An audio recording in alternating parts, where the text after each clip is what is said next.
వచ్చే ఎన్నికల్లో టీడీపీ అధికారంలోకి వస్తే చంద్రబాబు నాయుడే సీఎం అని నారా లోకేష్ చేసిన వ్యాఖ్యలపై పవన్ కళ్యాణ్ నోరు మెదపకపోవడం కాపు నేతలు ఆగ్రహం వ్యక్తం చేస్తున్నారు. సీఎం అవ్వడానికి తాను సిద్ధంగా ఉన్నానంటూ ఆశలు రేకెత్తించిన పవన్ జనసేన నేతలకు కాపు సోదరులకు సమాధానం చెప్పాలని డిమాండ్ చేస్తున్నారు. ఇదే అంశానికి సంబంధించి మరిన్ని వివరాలు మా ప్రతినిధి అశోక్ అందిస్తారు.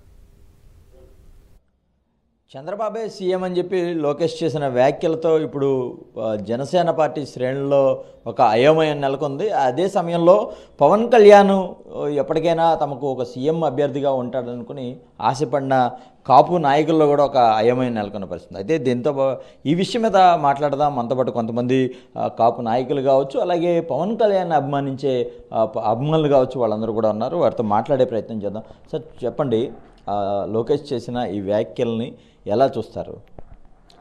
లోకేష్ గారు ఇంటర్వ్యూలో చాలా స్పష్టంగా చెప్పారు, చంద్రబాబే ముఖ్యమంత్రి అని చెప్పారు. అది చెప్తూ కూడా పవన్ కళ్యాణ్ కూడా చంద్రబాబే ముఖ్యమంత్రి కావాలి, అనుభవజ్ఞుడు కావాలని నాతో చెప్తున్న విషయం కూడా చాలా క్లారిటీగా చెప్పాడు. అసలు లోకేష్ అనే వ్యక్తి ఆ విధంగా చెప్పినప్పుడు దానికి సంబంధించి జనసేన అధ్యక్షుడైన పవన్ కళ్యాణ్ గారు కానీ, నాదెండ్ల మనోహర్ కానీ జనసేన కార్యకర్తలకి దాని గురించి వివరించాల్సిన అవసరం ఉంది.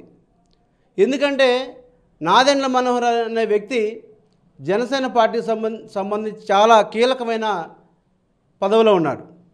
కానీ అసలు ఈ విషయం మాకేం తెలియదు అని ఈయన చెప్తున్నాడు.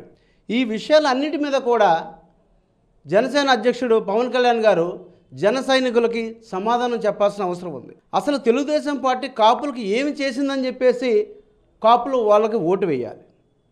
ఎందుకంటే ఆ రోజు చూసుకుంటే రంగా గారి మరణానికి కారణమైంది తెలుగుదేశం పార్టీ, చంద్రబాబు నాయుడు. అలాగే ముద్రగడ గారు తునిలో దీక్ష చేస్తుంటే వాళ్ళ ఫ్యామిలీని రోడ్ల మీద పరిగెట్టించి కొట్టిన సందర్భాలు మనం చూసాం.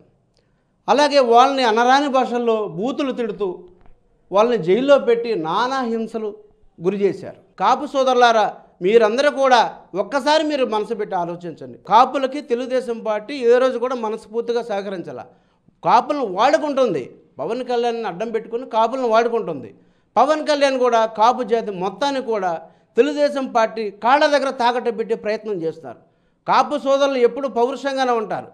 కానీ పవన్ కళ్యాణ్ చేసినంత మాత్రాన కాపు సోదరులందరూ కూడా తెలుగుదేశం వైపు ఆలోచన చేయరని చెప్పేసి నేను కోరుకుంటున్నాను. చంద్రబాబు నాయుడిని సీఎం చేయడం అనేది హాస్యాస్పదం. అంటే ఇక్కడ ఎలా ఉందంటే ఒక కులాన్ని పట్టుకొని ఒక బ్లేమ్ చేసినట్టు, ఒక కులాన్ని అన్యాయం చేసినట్టు, ఒక కులాన్ని గందరగోళం నెట్టినట్టు, ఒక కులాన్ని నాశనం చేసినట్టు ప్రయత్నిస్తున్న ఇదంతా కనబడుతుంది. ఇప్పుడు ఈయన వెళ్ళి చంద్రబాబు నాయుడుతో అలయన్స్ పెట్టుకుని చంద్రబాబునే ఈయన ముఖ్యమంత్రి చేసే స్థాయిలోకి వెళ్ళిపోయిన తర్వాత ఈ వెనకాల నమ్ముకుని వచ్చినటువంటి ఇతర బీసీ కులాలన్నింటినీ ఏం చేద్దామని, ఈ బీసీ కులాలను నట్టేట్టు ముసుదామనేనా?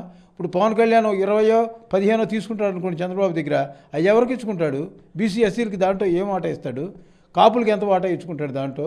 మరి ఇంకా ఇతర వీళ్ళకి ఎన్ని ఇస్తాడు? ఆల్రెడీ ఒక క్యాండిడేట్ని తొలిసారి డిక్లేర్ చేశా అన్నాడు. ఆ డిక్లేర్ చేసిన క్యాండిడేట్ని అన్న ఉంచుతాడా?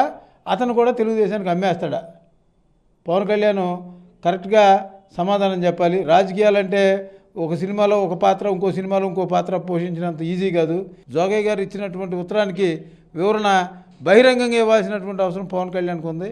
అట్లా ఇవ్వకపోతే పవన్ కళ్యాణ్ అసలు ఎన్నికల ప్రచారానికి కూడా వస్తానికి అవకాశమే లేదు.